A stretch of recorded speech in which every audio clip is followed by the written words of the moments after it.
Good afternoon students. अब हम जो टॉपिक पे डिस्कस करेंगे that is human economic activities, मानव की आर्थिक क्रियाकलाप के बारे में। और कार्यशील जो जनसंख्या है व जो लोग काम करते हैं उन जनसंख्या की व्यावसायिक संरचना के बारे में। कार्यशील जनसंख्या विभिन्न प्रकार की आर्थिक क्रियाओं से जुड़े रहते हैं। आर्थिक क्रियाएं अर्थात उसके व्यवसाय भौतिक संसाधनों की विभिन्नता पर भी आधारित होता है।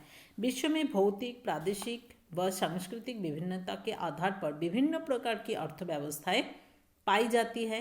इन अर्थव्यवस्थाओं ने मानव के व्यवसायों को 4 वर्गों में विभाजित किए हैं। मेनली 4 डिविजन्स है, दैट इज प्राथमिक व्यवसाय व प्राइमरी ऑक्यूपेशन, द्वितीय श्रेणी या द्वितीयक व्यवसाय व सेकेंडरी ऑक्यूपेशन, तृतीय श्रेणी या तृतीयक व्यवसाय व टर्शियरी ऑक्यूपेशन और चतुर्थक व्यवसाय व क्वार्टरनरी ऑक्यूपेशन। तो प्राथमिक व्यवसाय ये व्यवसाय जिसमें मानव प्रकृति द्वारा दी गई सुविधाओं का उपयोग करता है, उनसे अपना जीवन निर्वाह करता है। इसके अंतर्गत है आखेट व फूड गैदरिंग, मत्स्य पालन व फिशिंग, पशुपालन व कैटल हार्डिंग, कृषि करना व एग्रीकल्चर, वनों से लकड़ी काटना व लंबरिंग का काम व खान खोदना व माइनिंग एक्टिविटीज़। तो ये सारे जो जुड़े हुए हैं ये है प्राथमिक व्यवसाय। द्वितीय व्यवसाय क्या है? ये व्यवसाय हैं जिनमें प्राथमिक उत्पादों को उपयोग में लाने के रूप में बदला जाता है। जैसे कृषि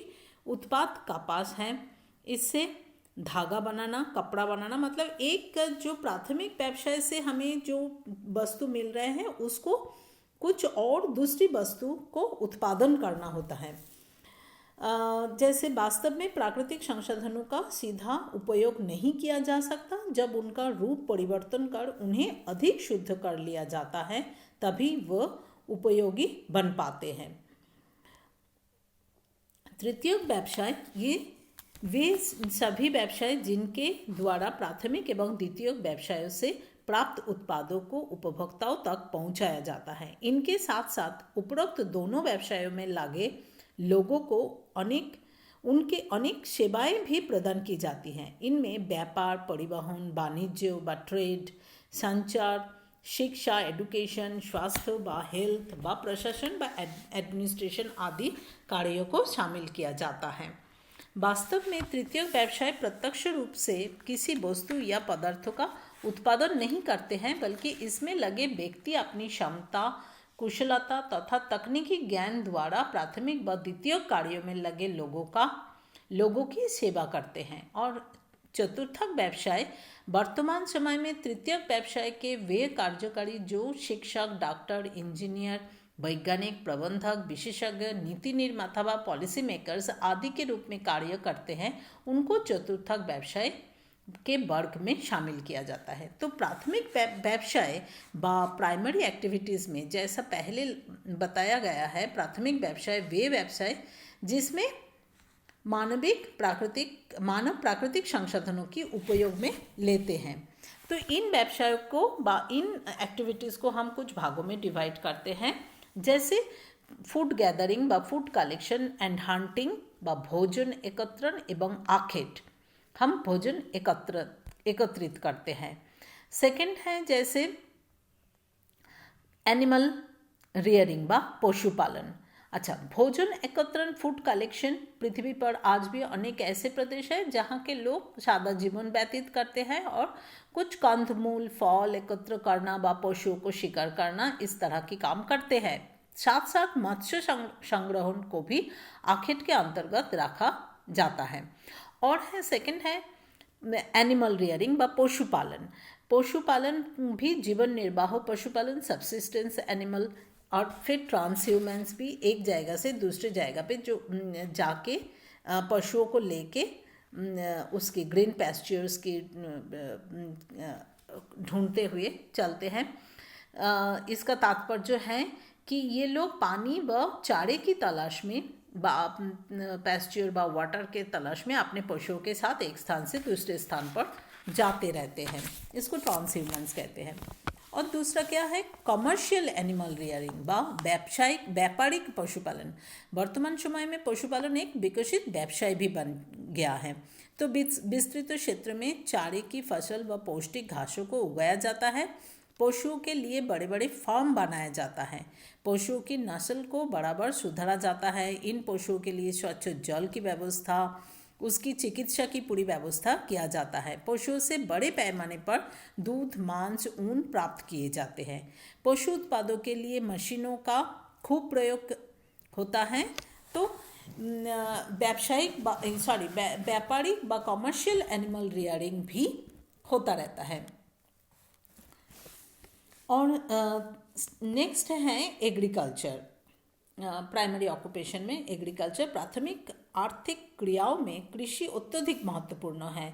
ये सबसे अधिक प्रचलित व्यवसाय है। कृषि व्यवसाय में पृथ्वी में सबसे ज़्यादा लोग जुड़े भी हैं। विश्व में भोजन का प्रमुख स्रोत कृषि द्वारा भोजन की 71% आवश्यकताएं पूरी होती है।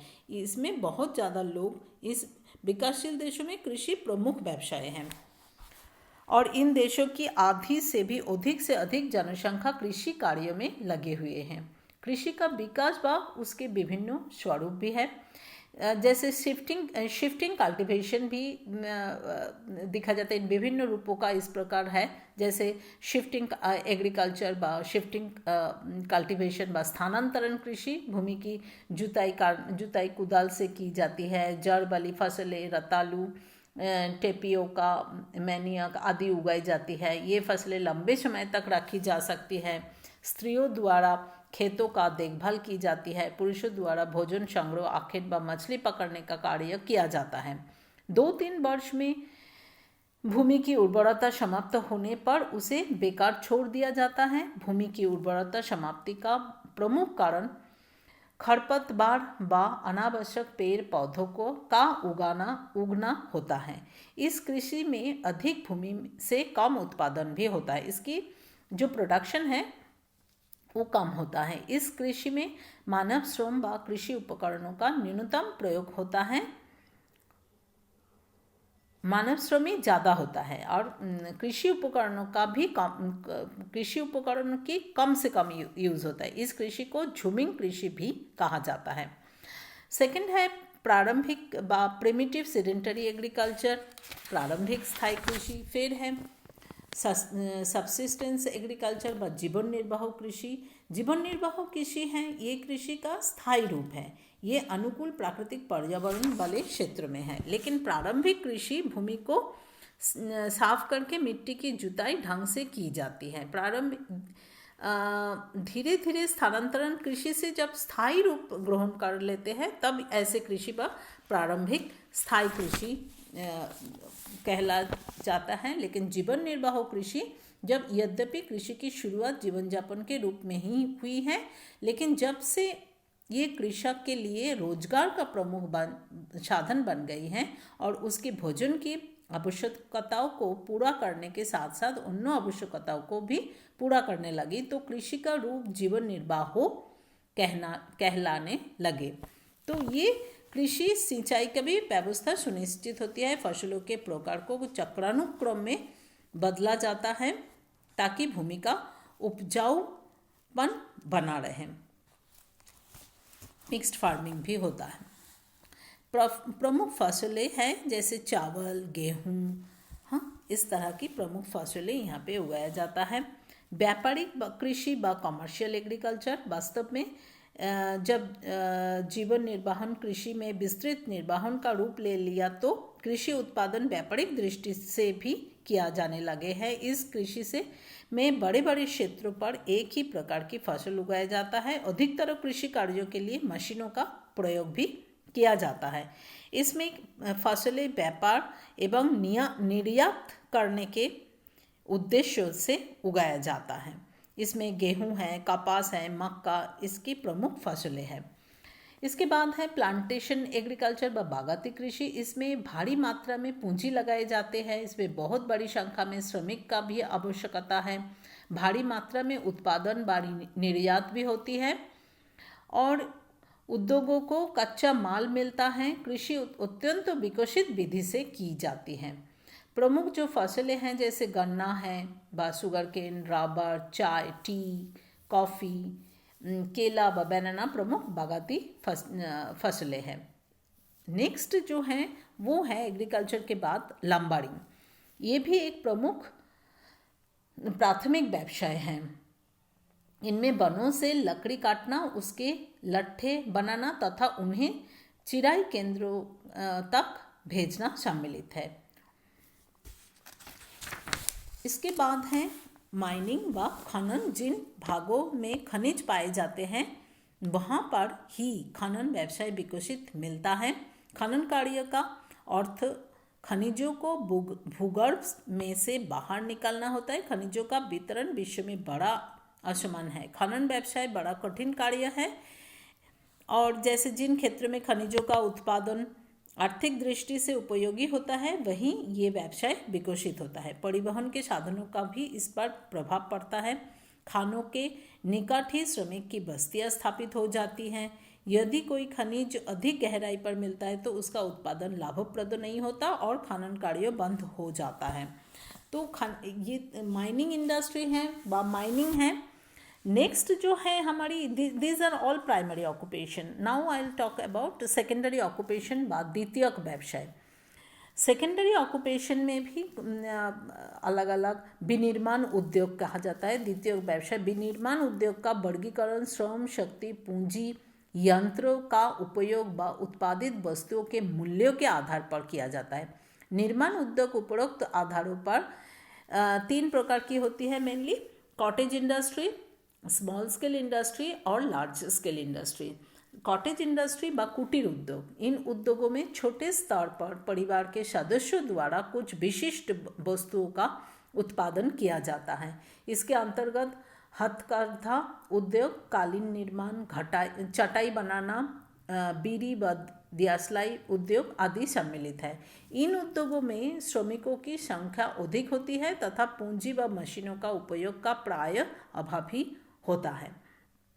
सेकंड है स्मॉल स्केल इंडस्ट्री व लघु उद्योग व छोटे पैमाने पे जो उद्योग बनाया जाता है। इन उद्योगों में कुशल कारीगरी की आवश्यकता होती है। पूंजी व यंत्रों का उपयोग मध्यम स्तर का होता है। इस तरह की जो उद्योग हैं, मशीनों कल पुर्जों का निर्माण, लघु स्तर पर इलेक्ट्रॉनिक वस्तुओं का निर्माण आदि इन उद्योगों के अंदर सम्मिलित होती है। और लार्ज स्केल इंडस्ट्रीज व बृहद पैमाने पर आधारित जो विशाल उद्योग हैं, इस प्रकार के उद्योग वस्तुओं का निर्माण विशाल स्तर पर किया जाता है और पूंजी का भी विशाल मात्रा में विनियोग होती है। कैपिटल इन्वेस्टमेंट ज़्यादा होता है। इस प्रकार के उद्योगों में लौह इस्पात व आयरन एंड स्टील इंडस्ट्री, भारी मशीनों की व मशीनरीज की निर्माण, मोटर गाड़ी उद्योग, ये सभी आते हैं। नेक्स्ट जो हमारी क्लासिफिकेशन है ऑक्यूपेशन की, वो है टर्शियरी ऑक्यूपेशन। वाणिज्य, व्यापार, परिवहन, भंडारण, संचार, शिक्षा, स्वास्थ्य सेवाएं, बीमा, शासकीय व अशासकीय सेवाओं को तृतीयक आर्थिक क्रियाओं के अंतर्गत सम्मिलित किया जाता है। तृतीयक व्यवसाय से संबंधित व्यक्ति प्राथमिक व द्वितीयक उद्योगों से प्राप्त उत्पादक के उपयोग व वितरण से संबंधित होती है। और फोर्थ व क्वाटरनरी ऑक्यूपेशन। क्वाटरनरी ऑक्यूपेशन में ऐसे व्यक्तियों को तृतीयक आर्थिक क्रियाओं से संबंधित माना है जो प्रत्यक्ष रूप से समाज से संबंधित हैं। अप्रत्यक्ष आर्थिक क्रियाओं को उन्होंने चतुर्थक, ये प्रोफेसर जीन गोटमैन ने किए हैं। ऐसे व्यक्तियों को तृतीयक आर्थिक क्रियाओं से संबंधित माना है जो प्रत्यक्ष रूप से समाज से संबंधित है, और अप्रत्यक्ष आर्थिक क्रियाओं को उन्होंने चतुर्थक आर्थिक क्रियाओं के अंतर्गत सम्मिलित किया है। इस प्रकार अप्रत्यक्ष व इनडायरेक्टली से जाने वाली आर्थिक क्रियाएं इस श्रेणी में आती हैं। इनमें उच्च सेवाएं व शिक्षा व प्रबंध व मैनेजमेंट, शासन व एडमिनिस्ट्रेशन, सुरक्षा, सिक्योरिटी, शोध कार्य व रिसर्च वर्क, अंतर्राष्ट्रीय स्तर पर कार्यों व इंटरनेशनल जो ऑर्गेनाइजेशंस है उनमें जो लोग काम करते हैं इन पर इस पे सम्मिलित है। Thank you.